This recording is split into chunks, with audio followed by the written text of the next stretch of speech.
মহান আল্লাহ পাক রব্বুল আলামিন আমাদেরকে দয়া করে আমাদের জীবনের যেই মূল বিষয় অর্জন তাকওয়া, গুনাহমুক্ত জীবন, এটা যেন আমরা কম সময়ে হাসিল করতে পারি, এই জন্য আল্লাহ তাআলা আমাদেরকে রমজান দিয়েছিলেন। কিন্তু আমরা যদি রমজান কদর না করি, তাহলে এর চাইতে বড় দুর্ভাগ্য আমাদের কপালে আর কিছুই হইতে পারে।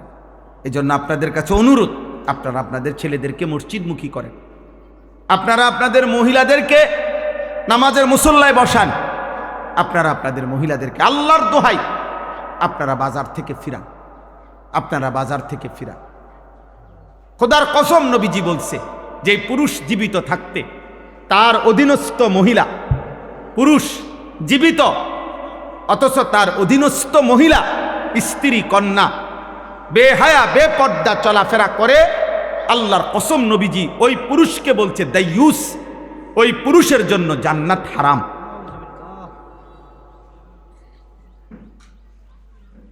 এটা মনে রাখতে হবে বাপ। দাইয়ুস বলা হয় মহিলাকে না। আমাদের সমাজে অনেক মানুষ বুঝে না এটা, মানুষের কথায় কথা বেড়িতে কয় তাই একটা দাইয়ুস মহিলা। না না না, মহিলা দাইয়ুস হয় না। দাইয়ুস পুরুষকে বলে, পুরুষ যেই পুরুষের অধীনস্থ নারী বেপর্দা, যেই পুরুষের অধীনস্থ নারী বেহায়া, যেই পুরুষের অধীনস্থ নারী বেপর্দা চলাফেরা করে, ওই পুরুষকে বলে দাইয়ুস। ওই পুরুষের জন্য জান্নাত হারাম। কথা বুঝছেন আমার কথাটা আপনারা? ওই পুরুষের জন্য কি হারাম? স্বামী বাইচা আছে, স্ত্রী বেপর্দা, বাবা বাইচা আছে, মেয়ে বেপর্দা, এই যার অধীনে নারী বেপর্দা, ওই ব্যক্তিটা, ওই পুরুষটা হলো দাইয়ুস, তার জন্য জান্নাত হারাম। তো মহিলার জন্য তারও আগেই নাই।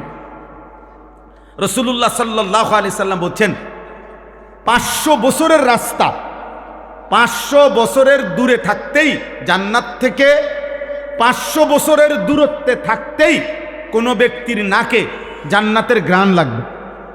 তো কিন্তু আল্লাহর নবী ওয়াদা দিছে, বেহায়া নারী, বেপর্দা নারী 500 বছরের দূরত্বে থাকেও জান্নাতের এই বেহায়া নারী ঘ্রাণও পাবে না, ঘ্রাণও পাবে।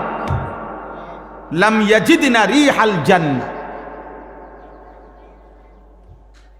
জান্নাতের ঘ্রাণও তার নাকে লাগবে না। বেপর্দা নারী, বেহায়া নারী। এই জন্য কার শাড়ি কে দেখে? একজন মহিলা শাড়ি কিনছে, এটা দেখবে কয়জনের? সর্বোচ্চ 10-20 জন মানুষ। পুরা ইউনিয়নের মানুষ কি আর রং চাইতে হয় বুড়ি আপনার বেডির কাপড়? এক জোড়া জুতা কে দেখে? আর কার জুতা কে দেখে? কার ঠ্যাঙ্গে জুতা নাই? জুতা তো প্রত্যেকের পরনেই আছে। তাহলে বুঝি পুরা গ্রাম চুক্তি মানুষ আইবা আপনার জুতা এক জোড়া চাইতে। এটা নইলে 10-20 জন মানুষ দেখবে। এটুকুর জন্য আস্তাগফিরুল্লাহ, এত বড় রমজান, এত বড় রহমত মাগফিরাত নাজাতের মাস, এভাবে জবাই করে দেওয়া, এভাবে বিসর্জন দেওয়া, এভাবে কোরবান করে দেওয়া, এটা উচিত না। এটা উচিত না, কোনোভাবেই উচিত না, কোনোভাবে উচিত। এজন্য স্ত্রীকে ফিরান, হাতে ধরে ফিরান, জোর করে ফিরান, যদি আপনি নিজে জাহান্নাম থেকে বাঁচতে চান। আর যদি মস্কারি করেন, হাসি দিয়ে উড়াইয়া দিলেন, অথবা বললেন হুজুর বলেন তো, বুঝি তো, পারি তো না, এই সমস্ত মস্কারি করলে ঠিক আছে আব্বা, দুনিয়া তো চলবে, কিন্তু আখেরাত চলবে না, আখেরাত চলবে না। রমজান আল্লাহ তাআলা যে জিনিসের নিয়ামত যেমন বেশি, গাফলতির শাস্তিও বেশি। যেমন মক্কা শরীফ, আল্লাহর ঘর কাবা, হারামের সীমানা যেটা, হুদুদে হারাম, আল্লাহর ঘরের যে সীমানা, মসজিদে হারামের যে সীমানা, ওখানে নেকি যেমন অনেক, ওইখানের অপরাধ পাপের শাস্তিও অনেক, শাস্তিও অনেক। ঠিক রমজান মাসের নেকি যেমন অনেক, ওই সময় আল্লাহর গোস্বাও অনেক।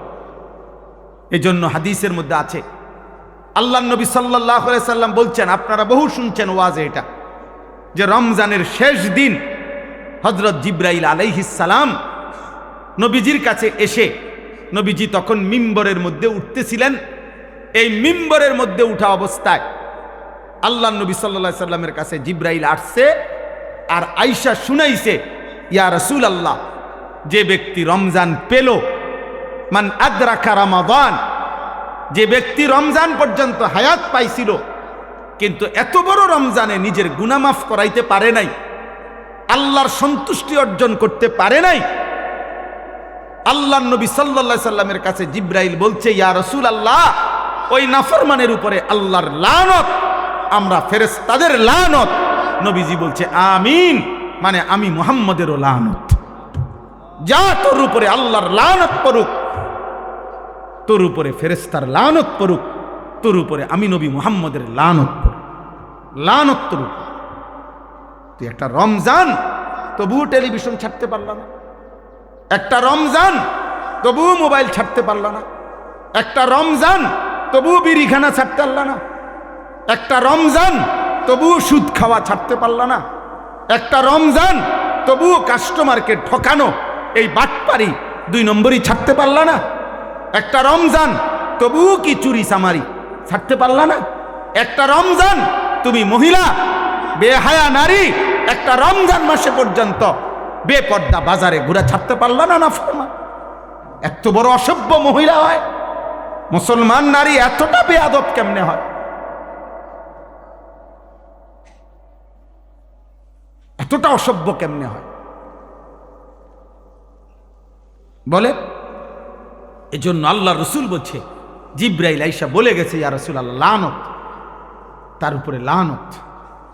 তো যার উপরে আল্লাহর লানত, তারে রমজানে নেকি দিবে কে? যার উপরে নবীর লানত, যার উপরে ফেরেশতাদের লানত, তাকে নেকি দিবে কে?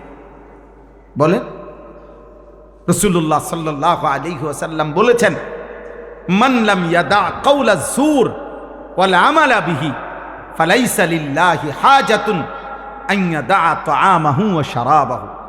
নবীজি বলেন, রমজান মাস যে ব্যক্তি রোজা রেখে মিথ্যা কথা, মিথ্যা আচরণ, গুনার আচরণ ছাড়তে পারে নাই, আল্লাহ রসুল বলছে ওই নাফরমান তোর বেটা খাদ্য এবং পানি থেকে বিরত থাকার কোনোই প্রয়োজন আল্লাহর কাছে নাই, যা তোর রোজা তোর মুখে ছুঁতে মার, তোর রোজা তোর মুখে ছুঁড়ে মারছে। নবীজি বলছে, যা বেটা, তুই ভাত খাইলেই কি না খাইলেই কি, তুমি পানি পান করিলেই কি না করলেই কি। আল্লাহ রসুল সাল্লাল্লাহু আলাইহি সাল্লাম বলছে, আল্লাহ নবী সাল্লাল্লাহু আলাইহি সাল্লাম বলছে, আসিয়ামু জুন্নাতুন, হে আমার উম্মত, রোজা হচ্ছে ঢাল, গুনাহ থেকে বাঁচার ঢাল স্বরূপ। তলোয়ারের সাথে যেরকম ঢাল থাকে, ফালা ইয়ারফুস ওয়ালা ইয়াসখাব, অতএব রোজা রেখে কেউ একটা অশ্লীল কাজ, গুনার কাজ করো না, কাউকে গালি দিও না, মন্দ বলো না। ওয়া ইনিমরুন কাতালাহু আও শাতামাহু ফালিয়াকুল ইন্নিমরুন সাইম মাররাতাইন। নবীজি বলছে, হে ঈমানদার, রোজা অবস্থায় কেউ যদি তোমাকে গালি দেয়, কেউ যদি তোমাকে ঝগড়া করতে আসে, এমনকি লড়াই করতে আসে, যে কোনো রকমের, তুমি তাকে এক কথা 2 বার বলে দিও যে আমি রোজাদার, আমি রোজাদার ভাই, আমি তোমার সাথে ঝগড়াও করব না, আমি তোমার সাথে লড়াইও করব না, আমি তোমার গালির উত্তরও দেব না, তুমি যা মন চায় তাই বলো, আমি রোজাদার, আমি রোজাদার। কোরআনুল কারীমের মধ্যে আছে, হযরত জাকারিয়া আলাইহিস সালামকে আল্লাহ তাআলা রোজা রাখতে বলছেন, হযরত মরিয়ম আলাইহিস সালামকে আল্লাহ তাআলা রোজা রাখতে বলেছেন। কোন ব্যক্তির আল্লাহর পাকের অনুগত বান্দা হওয়া, নিজে আল্লাহর হুকুমে চলে, এটার প্রমাণ হিসাবে একটা চিহ্ন আল্লাহ তাআলা আদেশ করছেন, আপনি রোজা রাখেন। রোজাদার আল্লাহর প্রিয় বান্দা। রোজাদারের জন্য আল্লাহ তাআলা জান্নাতে আলাদা দরজা রাখছেন, ইউকালু লাহুর রায়্যান ইয়াদখুলুহুস সাইমুন। রোজাদারগণ শুধু ওই জান্নাতে ওই দরজা দিয়ে ঢুকবে। রোজাদার ঢুকা হলে অন্য কোনো বান্দা, অন্য কোনো ব্যক্তি ওই দরজা দিয়ে ঢুকতে পারবে না। রোজাদার। আর রোজা আল্লাহ তাআলার সিফাত, রোজা আল্লাহর সিফাত, অর্থাৎ খানা না খাওয়া, পানি পান না করা, স্ত্রীর সাথে মিলিত না হওয়া, এটা আল্লাহর সিফাত, আল্লাহর বৈশিষ্ট্য। আল্লাহ খায় না, আল্লাহ পান করে না, আল্লাহ স্ত্রী গ্রহণ করে না। তা আল্লাহ তাআলা বলে, বান্দা যখন কিছুক্ষণের জন্য আমার রঙে রঙিন হয়, তো বান্দার এই আমলের বিনিময় আমি আল্লাহ নিজ হাতে দিয়ে থাকি। আস-সাওমু লি ওয়া আনা আজজি বিহি, আমি বিনিময় দিয়ে থাকি। আর কোন কোন হাদিসে আছে, কোন রেওয়ায়েতে আছে ওয়া আনা উজজা বিহি, অর্থ হইল রোজাদারের বিনিময় আমি আল্লাহ নিজেই, আমি তোর যা বান্দা যা লাগে নিস।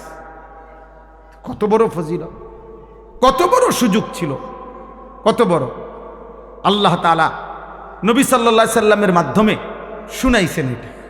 রোজাদারের এত মর্যাদা বলছেন, এত মর্যাদা বলছেন। সেই রমজান মাসেও যদি কেউ 5 ওয়াক্ত নামাজ না পড়ে, আপনি তার কপালটা কেমন কপাল!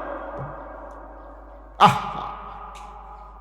আয় হায় হায়, আপনাদের ওই সন্তানের কি হবে, আপনাদের ওই ছেলে মেয়ের কি হবে? আয় হায়, এই অসভ্য, এই বেয়াদব, এই খায় আর পেশাব করে আর পায়খানা করে আর ঘুম যায়। আয় হায়, এই জন্তু জানোয়ারের জীবন। এক বেলা খায়, আরেক বেলা ঘুম যায়, আরেক বেলা পেশাব পায়খানা করে, এতটুকুই রাত পার করে, এভাবেই দিন পার করে। এ তো জানোয়ারের জীবন,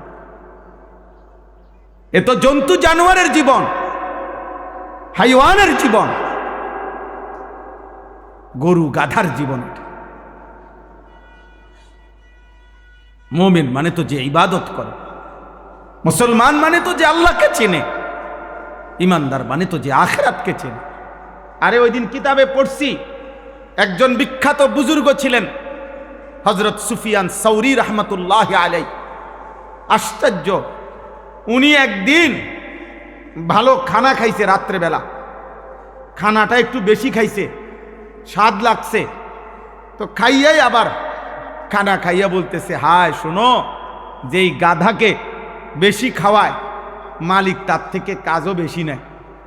তো আমি গাধারে যেহেতু আমার মালিক আজকে বেশি খাওয়াইছে, যা আজকে রাত্র আর ঘুমাইতাম না, ফজর পর্যন্ত তো সারা রাত্র নফল ইবাদতের মধ্যেই ছিল, কেন বেশি খাইলাম? এবং উদাহরণ দিছে নিজে, যে গাধাকে তার মালিক ভালো খাওয়াইলে কামও বেশি নেয়। আমার মালিক যেহেতু আজকে আমারে ভালো খাওয়াইছে, বেশি খাওয়াইছে, যা আমি আজকে আমার মালিকের গোলামি বেশি করব। এমন ছিল বুজুর্গানে দিয়ে, এমন ছিল। ইমামে আজম আবু হানিফা রাহমাতুল্লাহ আলাইহি 61 খতম কোরআনুল করিম রমজান মাসে পড়তেন, প্রতিদিন 2 খতম আলাদা, আর তারাবিতে মোট 1 খতম। ইমাম মালিক রাহমাতুল্লাহ আলাইহি রমজান মাস আসলে পৃথিবীর সব কাজ বন্ধ করে দিতেন। রমজান মাস আসলে শুধু কোরআনুল করিম, জিকির, তেলাওয়াত, ইবাদতে লেগে থাকতেন। রমজান মানে মুমিনের জন্য। মনে রাখবেন, যার মৃত্যু হবে, যার কবর আছে, যার আখিরাত আছে, যার ফুলসিরাত আছে, যার আমল নামা আছে, যার ভিতরে আছে যে আমাকে আল্লাহর সামনে হিসাব দিতে হবে, তার জন্য রমজান ভিন্ন কিছু, আলাদা কিছু, অনেক কিছু। আর যেই নাফরমান শুধু খায়, ঘুম যায় আর পেশাব করে আর দুনিয়া ভোগ করে, তার জন্য রমজান কিছুই। মুমিনের রমজান আলাদা। এই জন্য আল্লাহ নবী সাল্লাল্লাহু আলাইহি সাল্লাম 2 মাস রমজানের আগে রমজানের জন্য দোয়া করতেন। এ কি খামখেয়ালি কথা?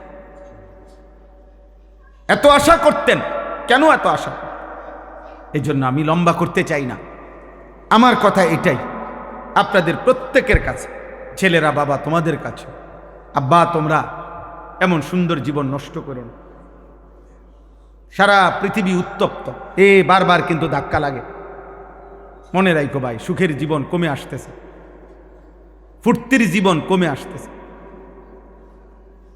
কালকে খবরে দেখলাম, দুবাই থেকে প্রাইভেট জেট, মানে প্রাইভেট বিমান দিয়া কেউ ইউরোপ যাইতে হইলে শুধু বিমান ভাড়া প্রায় 1 কোটি টাকার উপর, 1 কোটি টাকার কাছাকাছি। অর্থাৎ মানুষের সুখ শান্তি নিরাপত্তা আল্লাহ যদি না দেয়, কারো হাতে নাই, কারো হাতে নাই। দুবাই নাকি কুয়েত, আমিরাত নাকি সৌদি, আরে না রে ভাইয়া। 1924 খ্রিস্টাব্দে মুসলিম খেলাফত, ওসমানী খেলাফত সর্বশেষ পতন হয়েছিল। 2024 পার হইয়া 102 বছর এখন রানিং, তার মানে পরিবর্তনের সময় হয়েছে। আল্লাহ তাআলা এই পৃথিবীতে নতুন একটা পৃথিবীর পরিবর্তন হবে, পৃথিবীর পরিবর্তন হবে। এই পরিবর্তনের মুখে এই নাফরমান পাপী, এই অসভ্য, আল্লাহ চেনে না, আখিরাত চেনে না, অথচ মুসলিম শুধু নাম ধরে রাখছে, এরকম অগণিত নাফরমান হারায় যাবে। দেখেন হারায় যাবে। আর ঈমানবিহীন, আল্লাহবিহীন, আখিরাতবিহীন যদি মৃত্যু হয় তো চিরস্থায়ী জাহান্নাম ছাড়া আর কিছুই জুটবে না। এই জন্য আল্লাহর দিকে ফেরো। রমজানকে সামনে রেখে আমার কথা এটাই, বাকিটুকু রমজান আবারও ঘুরে দাঁড়াও। যাদের যেটুকু নামাজ ছুটে গেছে, নামাজ পড়ো আব্বা, 5 ওয়াক্ত নামাজ পড়ো। নামাজ ছাড়া মুসলমান হয় না, নামাজ ছাড়া মুসলমান পরিচয় টিকে না। নামাজ পড়ো, রোজা রাখো, আল্লাহর ঘরে বারবার আসো, আল্লাহর কালাম পড়ো, আল্লাহর দিকে ফেরো। আমরা মুসলমানের জন্য পৃথিবীর কারো কাছে, কোন সংস্থা, কারো কাছে খোদার কসম আমাদের কোনো নিরাপত্তা নাই। আমাদের নিরাপত্তা, আমাদের স্বস্তি, আমাদের বেঁচে থাকা সবকিছু আমাদের আল্লাহর হাতে। কার হাতে? আল্লাহ। আর সেই আল্লাহরে বৃদ্ধাঙ্গুলি দেখাইলে, সেই আল্লাহর থেকে মুখ ফিরাই নিলে, সেই আল্লাহকে সেজদা না দিলে আমাদের শান্তি আসবে কোত্থেকে? আমাদের সুখ আসবে কোত্থেকে? আমি শুধু মরে গেলাম এটা তো না, আমাদের 4টা ছেলে মেয়ে আছে, ওরাও তো বাঁচবে আগামী দিন। আপনি শুধু মরে গেলেন, আপনার নাতি নাতনি আছে না, তো ওরা আগামীর পৃথিবীতে যদি নিরাপদে থাকতে না পারে। এই জন্য দয়া করে রমজান মাস বেশি বেশি দোয়া করেন, রমজান মাস আল্লাহর দিকে ফিরেন। শুধুমাত্র দুনিয়া ভোগ করা এটা জানোয়ারের জীবন। আবারও বলছি, শুধুমাত্র দুনিয়া ভোগ করা এটা কাফের বেঈমানের জীবন। ইমানদার মানে যে দুনিয়া ভোগ করে না, যে আখিরাতের প্রস্তুতি গ্রহণ করে। আল্লাহ আমাদেরকে তৌফিক দান করেন। এই 6টি আমল আবারও যত্নবান হবেন। পুরা মাস রোজা, পুরা মাস তারাবি, ইফতার, সাহারি, এতেকাফ এবং শবে কদরের বেজর রাত্রি শেষ দশকে তালাশ বেশি থেকে বেশি। আপনার আমি কোম্পানিগঞ্জ বাজারে গেছি, আমি একজন ব্যবসায়ীর সাথে একটু দেখা করছি, পরে শুধু এতটুকু বলে আসছি, ভাই আমি তারাবির পরে আমো আপনার কাছে। অর্থাৎ এই পরিমাণ মহিলা যে আরো 3-4 জন মিললে আমারে রাস্তা করে দিছে, কোন রকম আমি বাজারের ভিতরে দিয়ে বাইরে শুধু হাইটে আসছি, সব মুসলমান। আহা, সবাই ছুটছে বাজারে। কিসের অভাব? কোনো অভাব নাই। রমজান দিয়া হবে কি? রহমত মাগফিরাত আমার কি দরকার? আমার নাজাতের কি দরকার? আমার দরকার হলো জুতা, শাড়ি, গহনা, কাপড়, শার্ট, প্যান্ট কেনাকাটা, ঈদের দিনের প্রস্তুতি। রমজান ছিল জান্নাতের প্রস্তুতি, রমজান হলো জাহান্নাম থেকে বাঁচার প্রস্তুতি, রমজান হলো নিজের আমলনামা ভারী করা নেকি দিয়ে ছিল, এটার উদ্দেশ্য। আজকে নাফরমান আমরা রমজানকে বানায় নিছি ঈদের দিনের প্রস্তুতি। একদিনের ঈদের কাপড় চোপড়ের প্রস্তুতির জন্য আমাদের রমজান।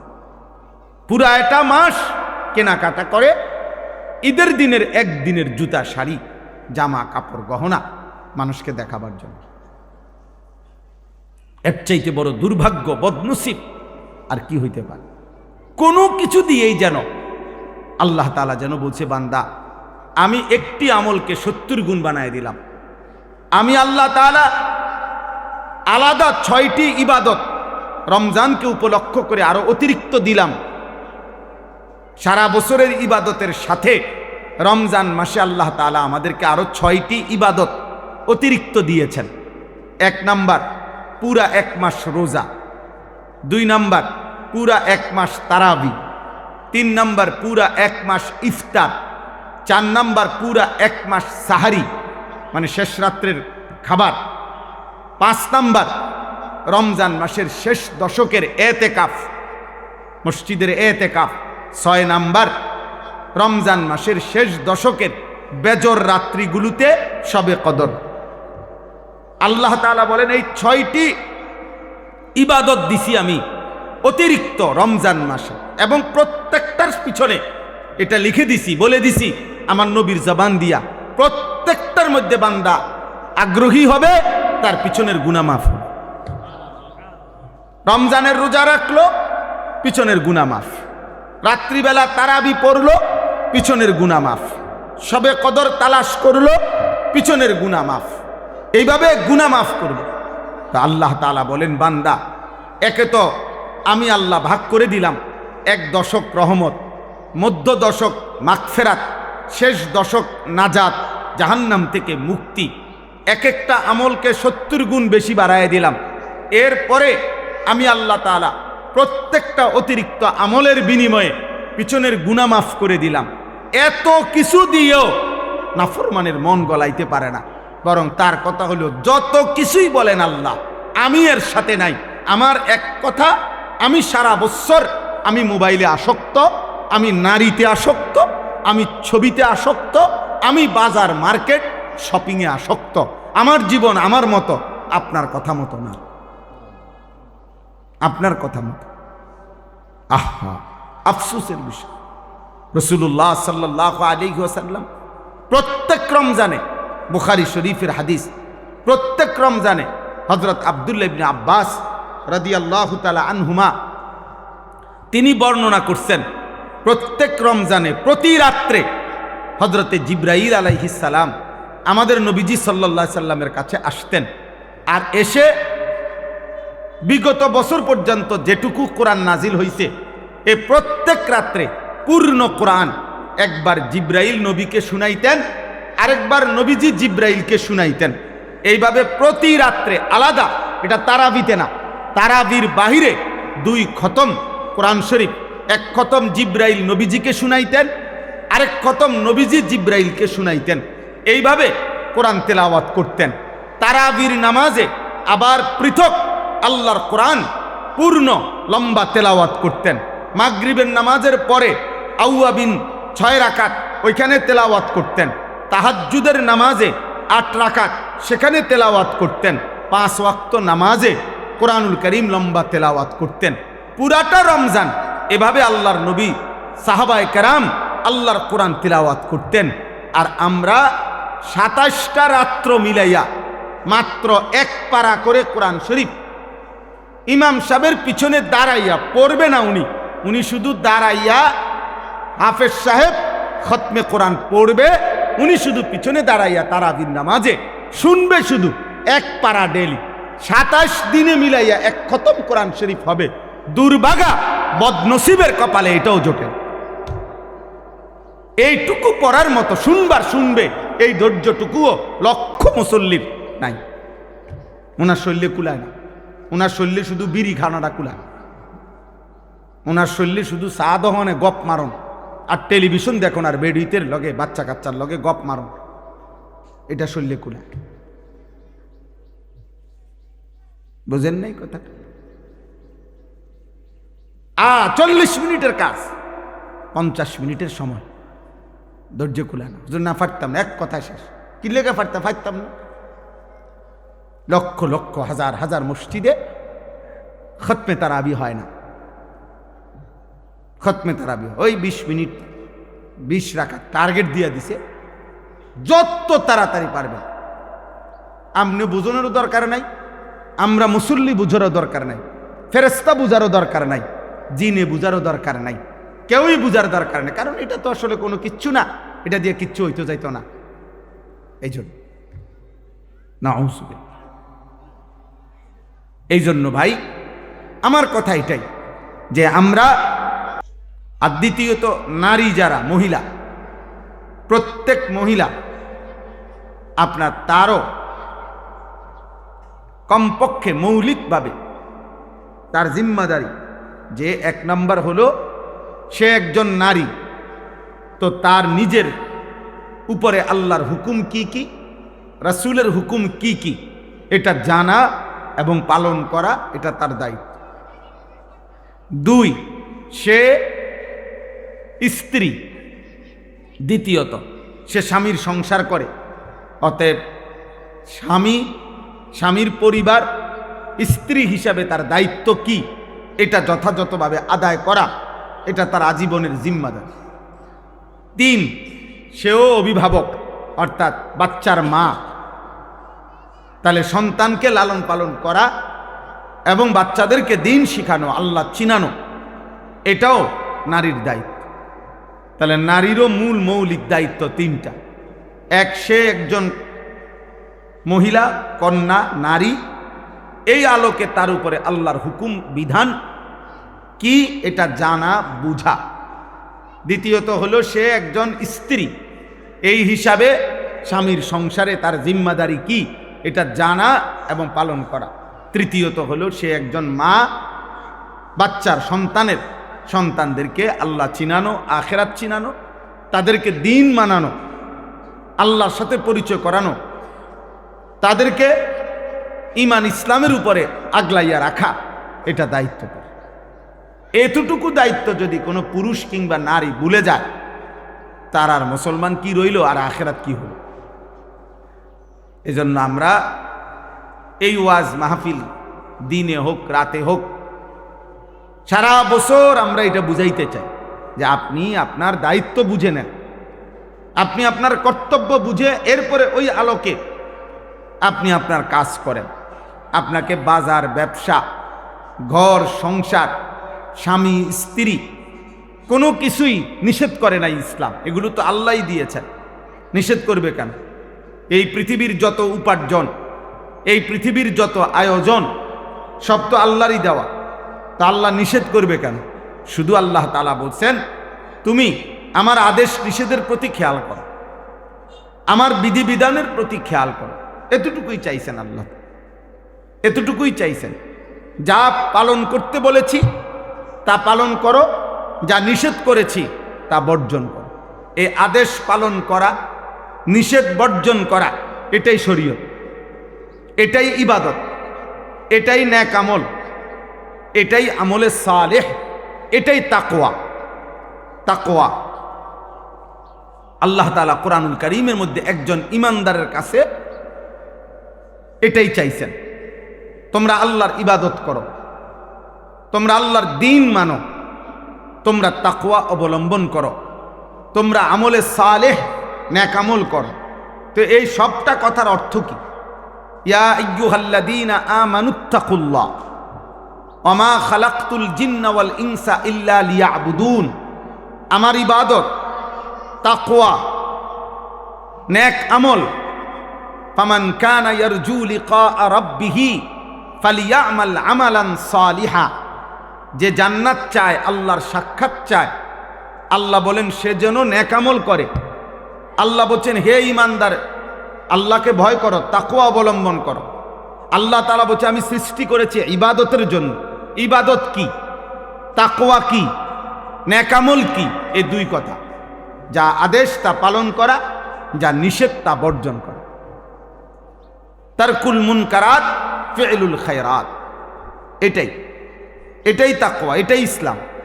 এরই নাম মুসলমান, এরই নাম ঈমানদার। অতএব তাকওয়া যার মধ্যে নাই, ইসলাম যার মধ্যে নাই, গুনাহ থেকে বাঁচার মানসিকতা যার মধ্যে নাই, ও মুসলমান না। আল্লাহর ইবাদত করার মানসিকতা যার মধ্যে নাই, সে কোনো মুসলমান না। এই নাম সর্বস্ব, পরিচয় সর্বস্ব, কোনো কাগজে লেখা আছে এতটুকু, এই জাতীয় মুসলমানের 2 পয়সার কোনো ভ্যালু নাই। বরং মুসলমান মানে তাকেই বলে প্রতিনিয়ত, ঈমানদার তাকেই বলে প্রত্যেক দিন, প্রতিদিন, প্রতি মুহূর্তে, যার মধ্যে এই কথার খেয়াল আছে যে আমার জন্য আদেশ কি, আমার জন্য নিষেধ কি, আদেশটা আমি পালন করব, নিষেধ আমি বর্জন করব। এই মানসিকতা থাকা চাই। কম বেশি হবে, কখনো আদেশ আমার আল্লাহর হুকুম ছুটে যাবে, কখনো আল্লাহর নিষেধ আমার দ্বারা হয়ে যাবে, হ্যাঁ স্বাভাবিক, গুনাহ হতেই পারে, নেক আমল ছুটতেই পারে, কিন্তু এটা হলো একটা। আরেকটা হলো আমার মানসিকতার মধ্যেই নেক আমল করার কোনো ফিকিরে নাই, হালাল উপার্জনের কোনো চিন্তাইও নাই। এই সুদখোর 30 বছরই সুদখোর, মৃত্যুকেই বাটপার, প্রতিদিনই বাটপার, চোর ডেলি চোর, বেনামাজি একদিনও নামাজ পড়ে না, গালিগালাজ করে, কথায় কথায় অসভ্য, এই অসভ্য প্রত্যেক দিন অসভ্য, বিড়ি সিগারেট খায়, এই বেহুদা মানুষ, ফালতু মানুষ প্রতিদিনই বিড়ি সিগারেট খায়। তো বাজে মানুষ এগুলো, ফালতু লোক, এগুলো বাজে লোক, বাজে মানুষ প্রতিনিয়ত প্রতিদিন, যে যার ভিতরে গুনাহ ছাড়ার কোনো মানসিকতাই নাই, এবার এক তালে, এক রঙে, এক ঢঙ্গে প্রতিদিন গুনাহ করে, প্রতিদিন মিথ্যা বলে, নিয়মিত সুদ খায়, নিয়মিত ওজনে কম দেয়, নিয়মিত বিড়ি সিগারেট খায়, নিয়মিত গালিগালাজ করে, নিয়মিত টেলিভিশন, রঙিন সিনেমা, নর্তকীর ছবি দেখে। আস্তাগফিরুল্লাহ, এটা কি মুসলমান? এটা কিসের মানুষ? তাইলে মুসলমান মোমেন আমাদের জীবনে ভাই তাকওয়া জরুরি,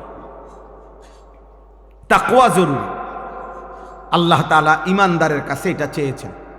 কোথাও বলছেন ইবাদত, কোথাও বলছেন আমলে সালেহ, কোথাও বলছেন তাকওয়া, কিন্তু অর্থ একই।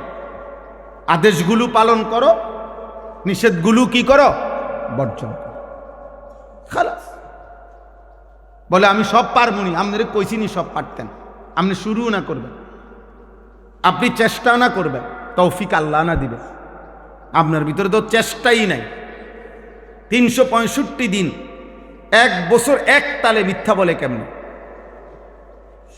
নিয়মিত গুনাহ করে কেমনে একজন মুসলমান? যার ভিতরে আখিরাত আছে, যে নিজেকে চিনে মুসলমান। এই জন্য রমজান মাস মহান আল্লাহ পাক রব্বুল আলামিন দয়া করে আমাদেরকে দান করেছেন। মূলত আল্লাহ তো চেয়েছিলেন 11 মাস 12 মাস বান্দা তাকওয়ার উপরে থাকবে, নেক আমলের উপরে থাকবে, ইবাদতের উপরে থাকবে। সারা বছর, সারা মাস বান্দা তুমি আমার একটা একটা হুকুম পালন করবা, একটা একটা গুনাহ ছেড়ে দিবা।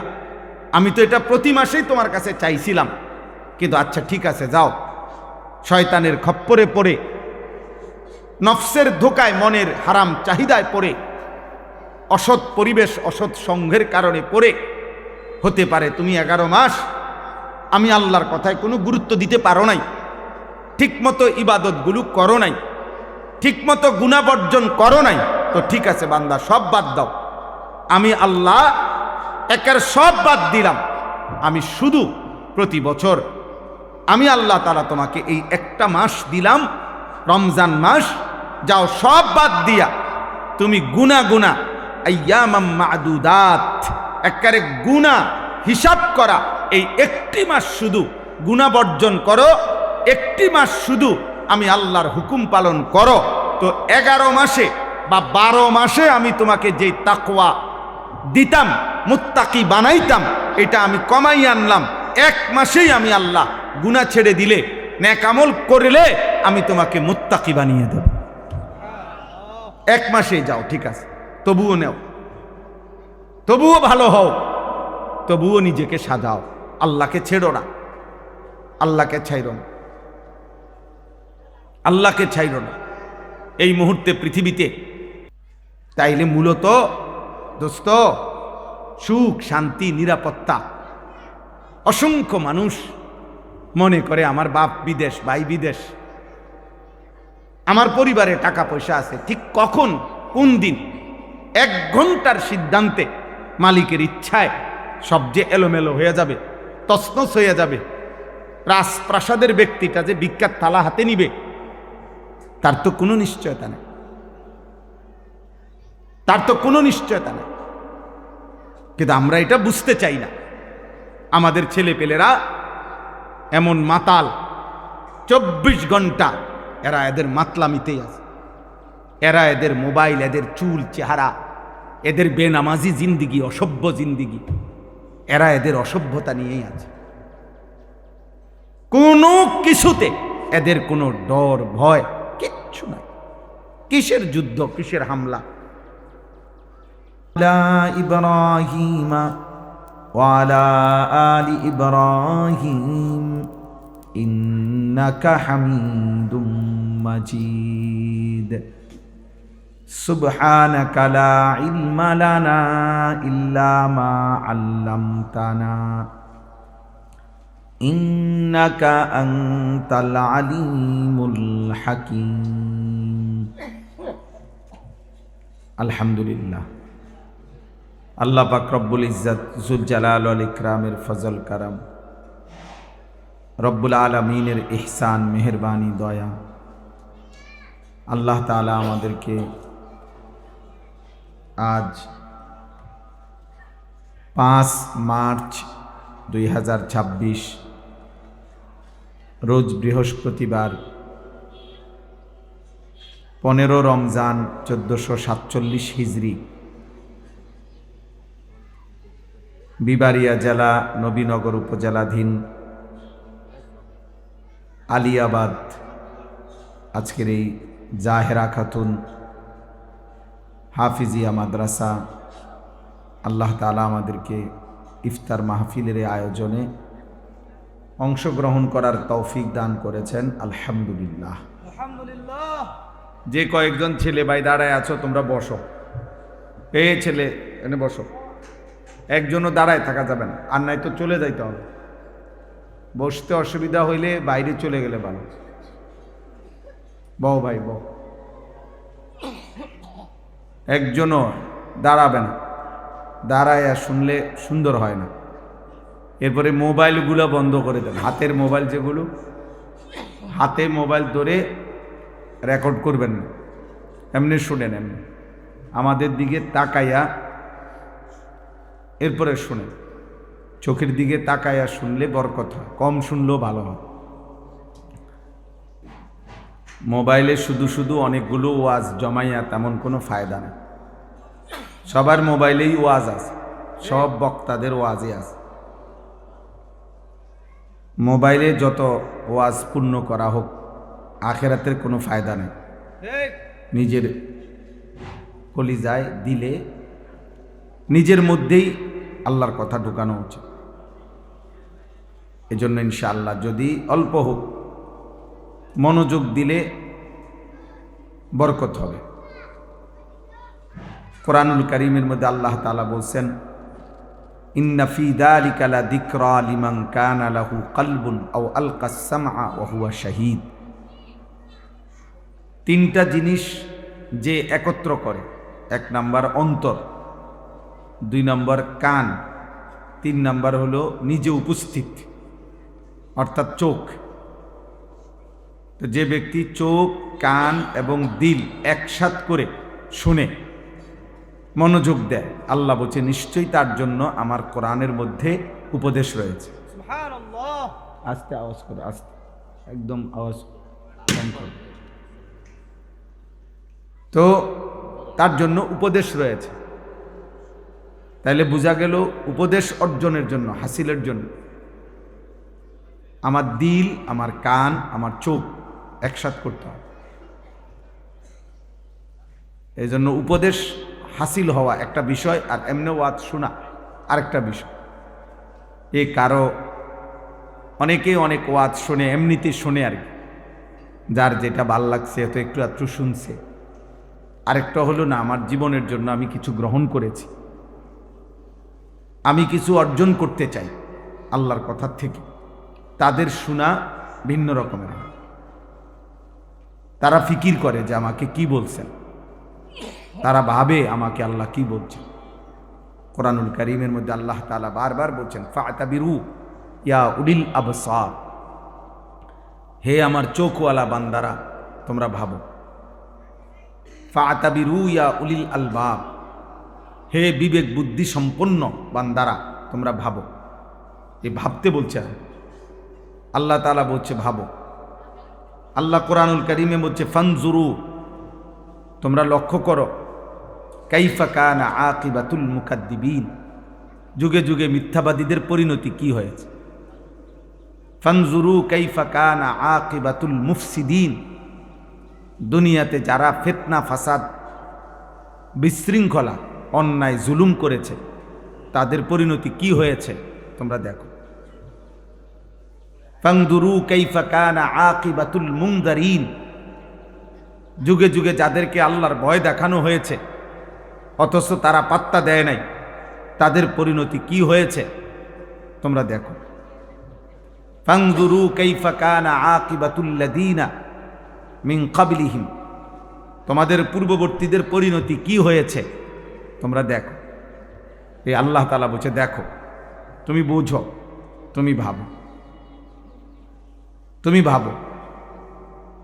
এজন্য এটা একটা জরুরি বিষয়, প্রত্যেক মানুষের জন্য এটা উচিত, যার বিবেক আছে সে ভাবে আমি কি করছি, আমার কি করা উচিত,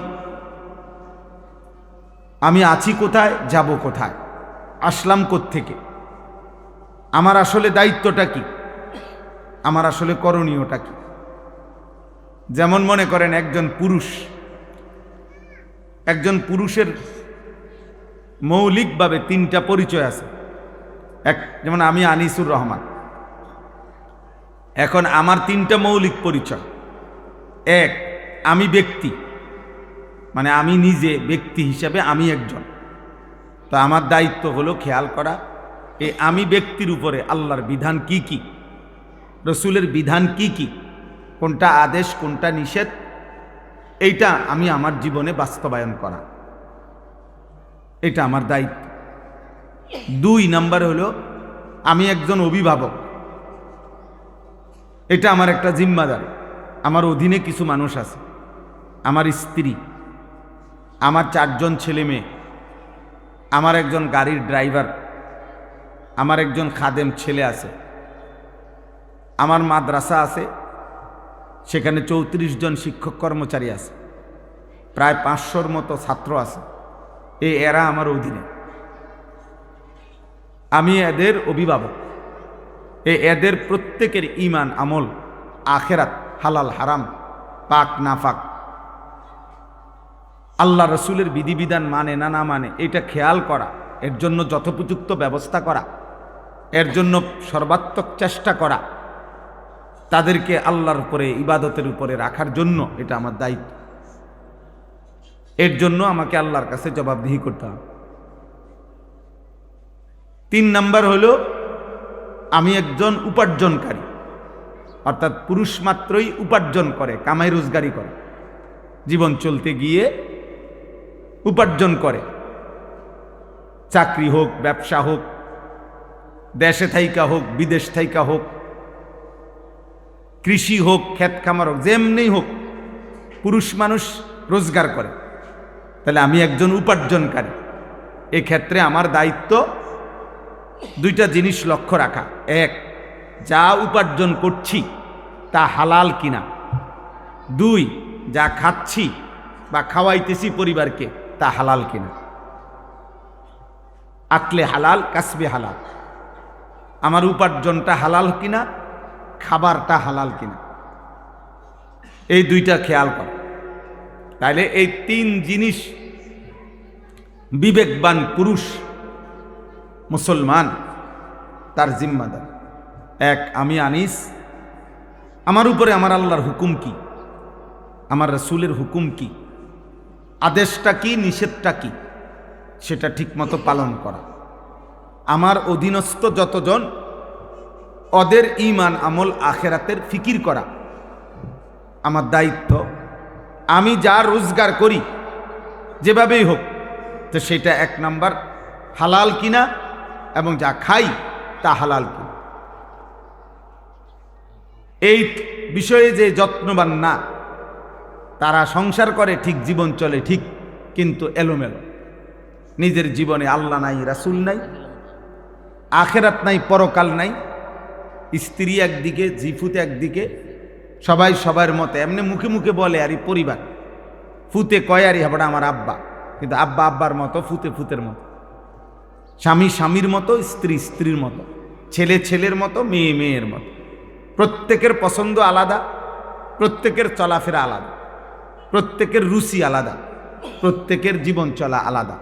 বাপ জানে না ছেলেটা এমন চলে কেন, ছেলে জানে না বাপ এমন চলে কেন, স্বামী জানে না স্ত্রী এমন চলে কেন, স্ত্রী জানে না স্বামী এমন চলে কেন। এই লাগাম ছাড়া, এই গা ছাড়া মানুষ, হ্যাঁ, এই খামখেয়ালি গাফেল মানুষ, এদের দুনিয়াও হতাশা, বরবাদ, আখিরাতও বরবাদ। এই মাদ্রাসা আল্লাহ তাআলা কবুল করে নেন। এই বছর শীত সিজনের মাহফিলে আমি ডেট দিতে পারি নাই, শুধু এই কারণে আসছি, মূলত আজকে আপনাদেরকে সাথে নিয়ে দোয়া করা, মাদ্রাসার জন্য আপনারা দোয়া করবেন। আপনাদের দান, আপনাদের সহযোগিতা, আপনাদের ভালোবাসা, এই সব কিছু আপনারা সব সময় করে থাকেন। আমরা জানেন মাদ্রাসার শুরু থেকে আমি এই মাদ্রাসার সাথে সম্পৃক্ততা আছে আমার।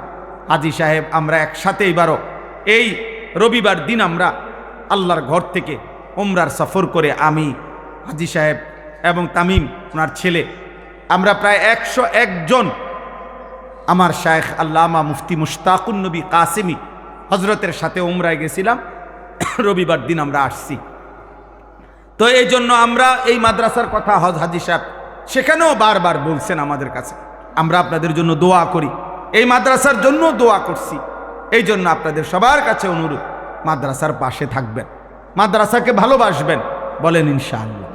মাদ্রাসা উম্মতের পাওয়ার হাউস, মাদ্রাসা উম্মতের বিদ্যুতের স্টেশন, যেখান থেকে দিন সরবরাহ হয়। আমরা আজকে 2-4টা কথা আপনাদের সামনে বলতে আল্লাহ তৌফিক দিছে, তা আমরা কোনো না কোনো মাদ্রাসার ছাত্র, কি বলে, আমরা কোনো মাদ্রাসায় পড়ছি না। তো আমার শায়েখ আল্লামা মুফতি মুশতাকুন নবী সাহেব বলে যে 12 বছর আমি মাদ্রাসায় পড়লাম, তো 12 বছরে যতগুলো মাদ্রাসায় পড়ছি, প্রত্যেক মাদ্রাসায় যত মানুষ দান করেছে, টাকা পয়সা দিছে, সহযোগিতা করেছে, সমস্ত মানুষ, খোদার কসম, আমার এই বলার দ্বারা, আমার এই আপনাদেরকে কিছু শোনানোর দ্বারা যদি কিছু নেকি হয়, তাহলে যত মানুষ আমার পড়ালেখার জীবনে আমার সেই মাদ্রাসাগুলোতেও দান করেছিল, তারা প্রত্যেকেই আমার এই নেকির থেকে তারাও নেকি পাবে, কোনো সন্দেহ নেই। এই জন্য যত ছেলে হাফেজে কোরআন হয়, যত ছেলে আল্লাহর কোরআন পড়ে, আপনারাও তাদের নেকি পাবে, আপনারাও তাদের। এই জন্য মাদ্রাসায় দান করতে যে অমুকের মাদ্রাসা না অমুকের মাদ্রাসা না, মাদ্রাসা আপনাদের সবার, মাদ্রাসা কি আপনাদের সবার। এটা হাজী সাহেবের পৈতৃক সম্পত্তি না যে মাদ্রাসা এটা উনার মৃত্যুর পরে উনার ফুতেরা বাঘ করে করে 2 রুম নিবগা, অথবা ওনারা ছাত্র 30 জন, এক একজন ফুতে 10 জন করে ছাত্র ভাগ করে নিব। এটা কি পৈতৃক সম্পত্তি? এমন কিছুই না, আল্লাহর জন্যই দিছে, আল্লাহর জন্যই করছে। অতএব আপনারা প্রত্যেকে ইনশাআল্লাহ মাদ্রাসার জন্য সহযোগিতা করবেন, আপনাদের ছেলেদেরকে পড়তে দিবেন, আপনারা আন্তরিকতা দেখাইবেন, বিরোধিতা নয় বরং আন্তরিকতা, বলেন ইনশাআল্লাহ, বলেন ইনশাআল্লাহ।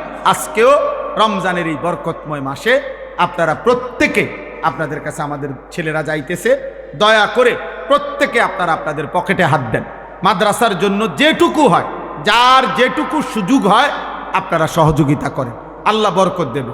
2টা ছেলেকে এখন পাগড়ি দেওয়া হবে, এরপরেই আমরা দোয়া করতেছি, দোয়া করে এরপরে আমরা আসরের নামাজ ইনশাআল্লাহ পড়ব। যাও 2 জন ছেলেকে যাইতে বলো, যাও ভাই ভিতরে যাও, তোমার সাথে আরেকজন নেও, অনেক মানুষ লাগবে না, অল্প, এই 2 জন ছেলে হলে। হ্যাঁ, তোমরা পিছনে যাও, বলো, তুমি নাম বলো, ওই ছাত্রদের নাম বলো।